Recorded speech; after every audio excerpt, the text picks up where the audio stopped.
everyone. This is Ashley Ellenboss with Skyhouse Herb School and Apothecary. And today I am launching a brand new series just for you on herbal energetics. This is going to be a series for those of you who are new to herbalism. Maybe you've been practicing, but it's going to teach you how to use plants effectively based on the energetic of whatever symptom is going on and the energetics of the plants. Today's class is just going to be an introduction to energetics. So please listen to this because it will help you understand how everything's going to fit together in the next talks. If you haven't subscribed to my channel yet, please do. It helps other people find me. Please click follow for notifications. That way you can see when my next talk will be. So let's dive in. We're going to start with some slides. Let me pull them up. And while I pull them up, I will say this one thing, that I am starting a new course on astrology and plants alongside my husband. So if you're interested in studying more in-depth herbalism and astrology, please do join us for Roots and Spheres. I have a link right below in the description, and that will also be at the end of this talk. So here we go. I'm going to share my screen because I know slides for some of you can be very, very helpful for being able to follow along.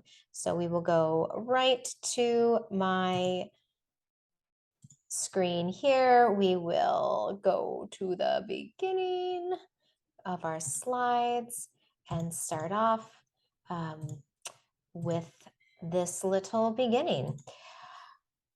How to select herbs based on their energetics. Today, herbal energetics overview. So what are herbal energetics? Why do we need to know this? Well, these are the universal governing qualities that we find in nature.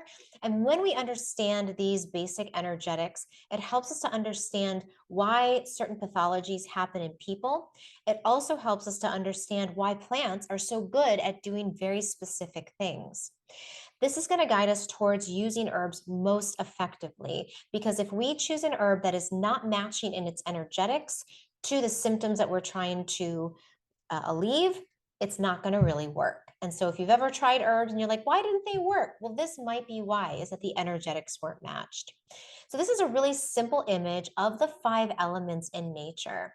Now, we are going to be covering 4 elements. I'll talk about that in a minute, but let's talk about the 5 main elements. And the most important one is spirit. I see spirit as the web that connects all things. So all of these other elements in nature are held together by spirit, by this intelligent, loving, generous source that makes sense of why we're here and why everything works the way it does. A lot of people connect to spirit through maybe their spiritual practices. They can connect to it through nature itself. There's so many ways to connect to spirit. But for our purposes, since we know that spirit animates everything inside of this world, we're not going to be dedicating a full class to it. Instead, we're going to be looking at fire, earth, air, and water as the primary elements and their corresponding qualities. So the 4 main elements that we'll be talking about are fire, earth, water, and air. And I want to take a look at the qualities associated with each of these elements, because that's going to help us understand in our bodies, which for most of us as being self-interested people, is going to be a gateway to really understanding how the herbs work. So let's take a look. We'll start at the top. We'll start at fire. So fire is both hot and dry. If we think of a forest fire raging its way through, a dry brush, we can see that it heats up, it combusts, and it dries out everything in its path. When we think about the quality of air, we can think about clouds, and we can think about, the state of evaporation. And so the ancient Greeks saw air as being hot and wet. We can look at the element of earth as being cold and dry. So if we think about, you might be like, a lot of people say, well, wait a minute, earth is warm. Well, think about the planet Pluto way, way out there that has it's so far away from the sun. It is actually very, very cold and very, very dry. So earth, or matter that's like rock, on its own doesn't have any heat naturally associated to it. It's also kind of, you can think about earth as being very condensing. Things draw inward. So we can think about gravity, think about how diamonds are made by a lot of this intense pressure that crushes and crystallizes things. It's a very cold, dry process. Whereas air is very hot, wet, and expansive. If I spray perfume, air is going to disperse it. Okay, so earth and air are opposites in many ways, right? Earth is contracting, air is dispersing. If we look at fire and water, they're actually opposites as well. Whereas fire consumes, it's hot and dry, water is both wet and cold. And water will always go downward, whereas fire will always want to go upward and outward. So fire transforms, it burns, it rises. Whereas water, if you pour a glass of water across your desk or table, it will go lower and lower and lower. And without a heat source, it will get cold and turn into ice, which is what we see on a lot of the outer planets as well. Um, or, I guess I should say the outer reaches of the of Earth is where there's not a lot of heat. We have a lot of ice, right? So these are the elements, and these are their qualities.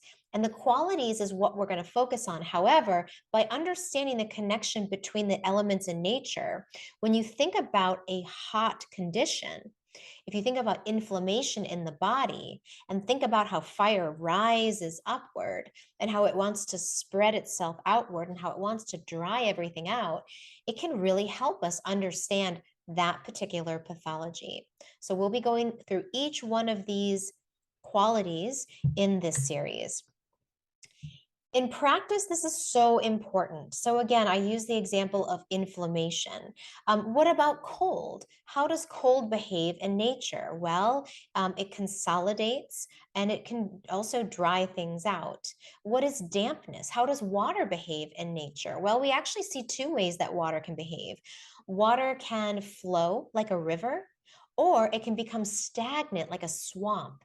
And those are two very different things we can see form uh, pathologies in the body. But that's how water behaves. And then dryness. How does dryness behave? Well, dryness is going to create very brittle tissues and very brittle hair and brittle nails. It's going to dry out the moisture. And so when we think about a body that is experiencing dryness, if we think about, is the dryness being caused by heat? Let's go back to the last slide. Is the dryness being caused by fire?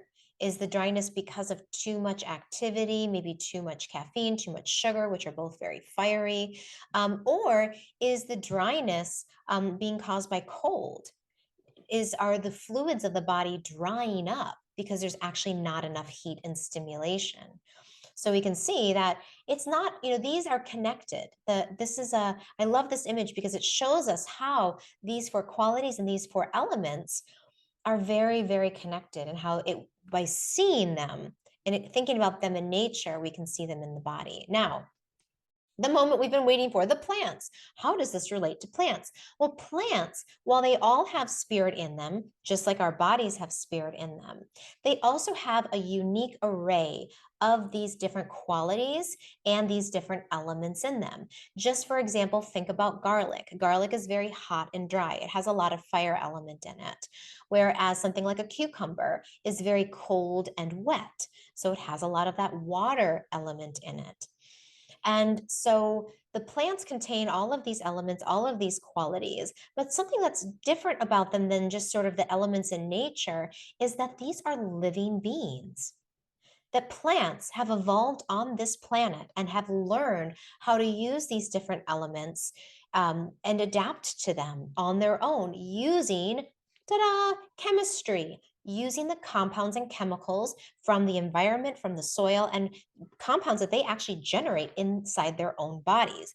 Pretty darn amazing that plants can, there's over 10,000 known compounds. There's probably even more than that. But these compounds and chemicals that they have created to withstand very hot conditions, very cold conditions, very dry and very damp.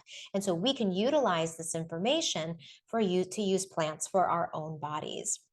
And so in this series, I'm going to talk a bit about phytochemistry. I'm going to teach you which compounds are most found or most likely found in herbs that are cooling, which compounds are found in herbs that are warming. And the coolest part is that this is going to help you figure out the best herbs to use. And plants have a lot of evidence, thousands and thousands of years. We can look back to Hippocrates and Galen and Dioscorides, all of these great medical, they were doctors in their time using plants as medicine.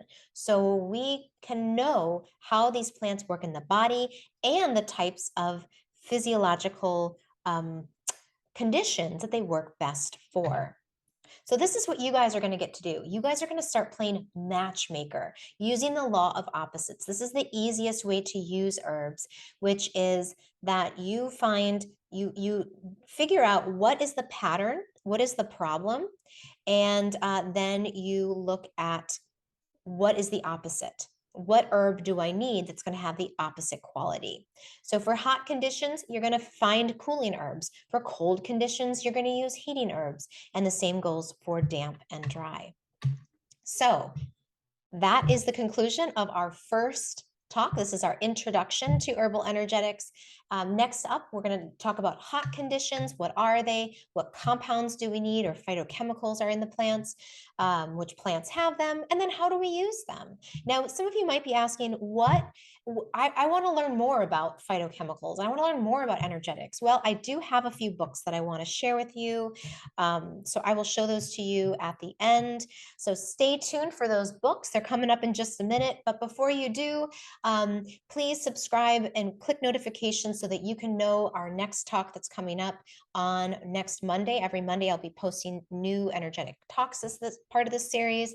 And also, please do study with my husband and I, Roots and Spheres, a moon circle that will meet twice a month. And you will be working with plants and the transits happening within that lunar cycle. It's going to be a lot of fun, and you'll learn a lot about the plants because you'll be taking them. We'll also talk about the energetics, and if you watch this course as part of as sort of an introduction to the Roots and Spheres, you'll be ahead of the game. So this would be a great series to watch to prepare yourself for this upcoming course. And we do offer an early bird discount that will run until September 12th. Now, books. What can you read to learn more? This is a great book by my friend Kat Mayer.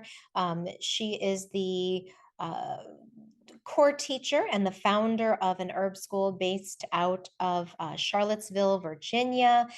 This book called Energetic Herbalism goes through all of the different energetic systems in Chinese, in Ayurveda, in Western herbalism. It specifically goes through different uses of herbs, their chemical compounds. So this would be a great resource to use alongside this short course I'm teaching here.